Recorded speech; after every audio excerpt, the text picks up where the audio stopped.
just food as fuel alone is something that a lot of us weren't taught as kids, to think about how food makes us feel. That's a powerful lesson right there. Hi, I'm Maria, otherwise known as the Fit Foodie. I'm a chef, holistic nutritionist, author, inventor, and mom.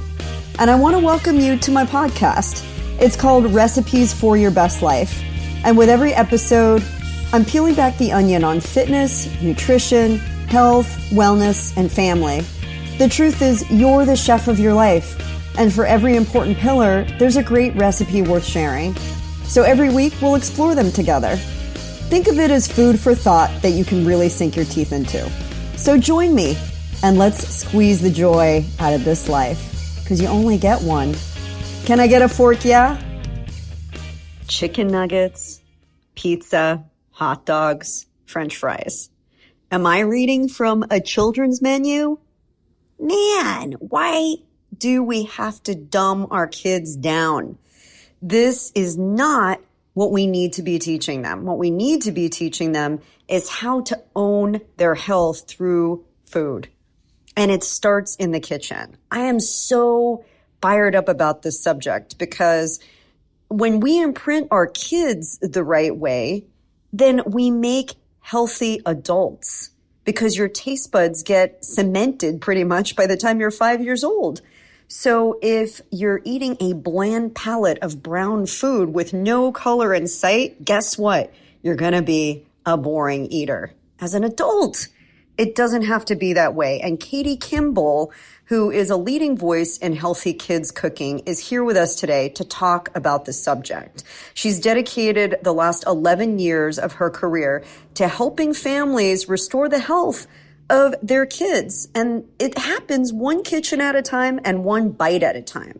She's a cookbook author. She's a certified stress mastery educator and a regular contributor to this subject. And she shared her journey to real food and natural living for 11 years with her business, Kitchen Stewardship. That's a blog that helps families stay healthy without going crazy. As a parent of 4 children herself, she created this class because she saw the need. She created the Kids Cook Real Food e-course and helps other parents teach their kids to cook. And at the same time, build family connection in the kitchen and supercharge kids' confidence and creativity. Friends, I have dedicated a lot of my time in my career to volunteering and helping kids along the path too, and I've seen it with my own 2 eyes. I see what can happen when you empower kids to get involved. It is life-changing, and it is survival skills 101. So I hope you enjoy this episode. I think you'll get a lot out of it. Even if you don't have kids, make sure to share it with someone who does, because there are real nuggets here that will help to change people's lives for good. Let's listen. Katie, it's so nice to have you on. Thank you for your time.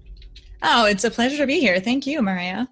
So I have a very special place in my heart for teaching kids how to eat well. And I think that this is probably one of the most important survival skills that we can impart on the next generation. How did you get started in this realm? What kind of led you here? Yeah, well, I'm an elementary teacher by trade. That I always knew I wanted to be a teacher when I grew up, but I only taught 3rd grade for 2 years before coming home to be a mom. That was also, always knew I wanted to do that. And by the time I had 4 kids, life was like getting busy and filling up. And I had actually been blogging at Kitchen Stewardship, teaching families how to stay healthy without going crazy, kind of that balance between your budget and your time and your nutrition, and just how to meet in the middle and keep your sanity. And my oldest, Paul, was 10 at the time in 4th grade. And he had to do a how-to speech at the end of the year, like teach his class anything. So I'm like, maybe you could do food. And he taught them homemade guacamole, which had sort of been his signature dish since 1st grade. The one that, all the aunties and uncles at potlucks were always like, "Oh, Paul, that's so amazing. You made the guac." And I had a moment while I was watching him with the chef's knife doing some awesome stuff in front of the 4th grade classroom, where I thought, oh my goodness, this is the only recipe he knows. Like that means I have fallen off the job and I haven't taught him anything in 4 years, and one cannot live on guac alone. So I decided, like, I've missed the boat this summer. We're going to teach all my kids. Well, one of them was 8 months. So we're going to teach my 3 older kids cooking skills. And I kind of used my education degree to make it into a curriculum so that things were logically connected and skills looped back in for practice opportunities, and really developmentally appropriate for the different age groups I had. I had a preschooler in early elementary and upper elementary at the time. And so that was our big summer project. And I knew I'd heard from a lot of moms in my audience. They would say all the time, like, Katie, this is hard. I really want to be healthy. I'm highly motivated, but I was never taught to cook. So yeah, and I was going to say, so being a teacher, obviously that comes with understanding how to impart a skill, and a curriculum would make so much sense. But how did you find the cooking skills to be able to convey that? Was that something that you grew up with? Did you go to cooking school? How did you decide to gather that information? I'm mostly self-taught. My mom did from scratch cooking more than many in the 80s. She made her own homemade bread for special occasions. Good job, Mom. Yeah. But she also did a lot of cream and mushroom soup and, canned vegetables. So I didn't have like the vegetable knife skills background, but I had a little bit of, how to make my own chicken stock from the beginning. And then I'm just self-taught, which sometimes helps. Like sometimes if you're, classically trained, the way that you know how to explain things is a little too high level for someone who's starting at square one. So I think I have that benefit of like, I've been there. I've been there very recently where I didn't know what I was doing. So it's a little easier for me to sort of break it down into the most basic ways to explain things. Yeah. And with kids, obviously, you have to, it's a lot. And a lot of it is show and tell, showing them what to do and having them mirror that. What happened during that summer? What did you find during your foodie boot camp of your kids? What entailed, during that period, and what did they come away with? Well, first, to give you the vision, I know that one of my weaknesses is that if my commitment is only to myself, I'm not very good at keeping up on it. So I let each of my kids invite a friend. So there were awesome. 6 children in my kitchen. Because I needed those other families. So much more fun with friends too. It was, you know what? And that's a huge motivation factor for sure, is the social aspect for my kids, and then just the accountability for the other families for me. So I think we got together like once a week, and there were definitely some fails. I think one of the funniest ones was I was teaching the preschoolers, like the 4 and 5-year-old, how to make a colorful salad. So we include little science nuggets, and I was talking about how different colors of vegetables give you different superpowers, support your health in different ways. And I had all of these different salad components prepared for them and laid out on the table. And I sort of gave them instruction, like how to make the salad, and went away to help the older kids. And when I came back, the salad was beautiful, but it had the big, like long stems of cilantro across the top, because I had forgotten to explain, like, that you take the leaves off the cilantro. So that was just, it's minor, but that was one of my many reminders of like, you literally have to explain everything, right? Yeah. The preschool crowd, especially, like, they're coming in with no knowledge whatsoever about the world. And so it was really good for me. Like they taught me at least as much as I taught them. So, and that's such a great, and by the way, adults are the same way. If somebody hasn't had any experience in the kitchen and hasn't seen it done, you still need to take that time. So I think it's amazing that they were even able to take direction and assemble it. But I'm curious how they felt. Did they feel empowered? Were they excited? Did they feel like it was drudgery? Like, what was their emotional state after going through that experience? Sure. I think everybody had fun. We got to close the summer. By the time I was getting through this, and again, thinking about all my readers saying, like, I was never taught to cook. And I thought, other families need this. Yeah. Because if we're not comfortable in the kitchen as the adult generation, we're not passing it on to our kids. So we finished the summer by like professionally filming the course. So I feel like my kids probably aren't the best example, because of course they were like excited to do that. That was a big deal. But now we've had 12 or 13,000 families go through our program. So wow. I like their story is even better. So like one member, Lavon, taught 9 kindergarten children knife skills. So she is a true hero.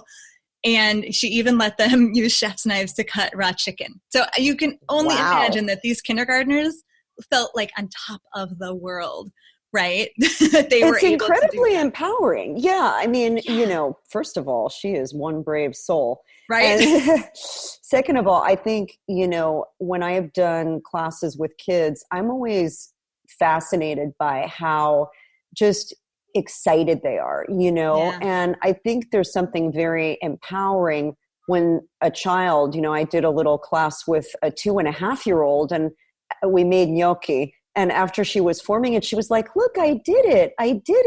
And I just thought that was the cutest thing. Like, she is here, she is creating something. And that truly is the essence of what we do with our food, is we're creative. Mm-hmm. How did they feel about the nutritious side? Were there any gripes that they were eating healthy, or are they just used to that because they've grown up with you? Again, true. For my own kids, we've pretty much grown up eating really healthy foods. And so it's pretty normal to them. Like, it's actually the opposite. Is the funny story is when, when my oldest was 5, he came home from summer school at church and said, we had this interesting snack. It was like crackers. And then there was this thing, it was kind of like cheese, but it was not cheese, and a red stick. And I'm like, oh my gosh, he's describing handy snacks, the little cheese cups, but he's never seen them. So I love that he's like, but it was not cheese. I'm like, you're right. That was not cheese. So, that's my kids. But we do find that, again, members eat better foods when they're involved. So one story, little boy who is about 10 or 11, the mom shared a picture because she was so excited. She said, this kid is picky, like count the number of foods he eats on your fingers picky. And he learned to chop. So she asked him to chop a red pepper and he asked to try it. And you can just hear the mom's shock. So she's like, yay for cooking class. And we hear that all the time. We know at least 25% of our members, their kids try new foods because there's a lot of science behind that. When you're exposed to a food, it's kind of like you're making friends with it in a way. Your senses are being inoculated with the smells and the feels and the sounds and even maybe the tastes if you lick your fingers, which kids sometimes do. And that all of that helps picky eaters be more open to trying. As well as sort of the open loop, humans don't like open loops. So when you're in the beginning making something, there's something in a kid's brain that kind of makes them want to finish the job, close the loop and eat it. So it's amazingly powerful. How getting kids involved helps. It is. And I think what we as parents and educators need to pinpoint is, how do you change it up in order to make it palatable? And I know that texture aversion is a real thing. I mean, it's something that I think every parent has struggled with. And, I always say to parents, like, if they don't like it raw, then blend it up. If they don't like it, if they can taste it in something blended, then you've really got somebody who's got some fine taste buds. And that's usually not the case, but blending usually fixes everything. What has been your approach, and what do you find for those picky kids that they will lean towards if they won't eat something? Yeah, I definitely agree with you with switching up the presentation. My third child, John, when he was a preschooler, he was the no green foods kid, which was so frustrating. As the healthy parent, I was like, oh my gosh, you ate everything before you were 2. But that's super common. A lot of parents kind of tell that story. And he no green foods ever. And then 4 years old, we visited a friend's garden and I look over and he's chowing down on raw green beans off the vine. Really? I was like, oh my gosh, what is going on? So we discovered that if I cook the green beans, he doesn't want them, but he would eat frozen Costco green beans out of the freezer. So there's, absolutely. Just presentation can be everything. And I fall back on Ellen Satter's division of responsibility too. Like, parents need to understand that it's their job. It's their responsibility to tell the kids where and when you'll eat, right? At the table at 6:00. It's their job to decide what goes on the table.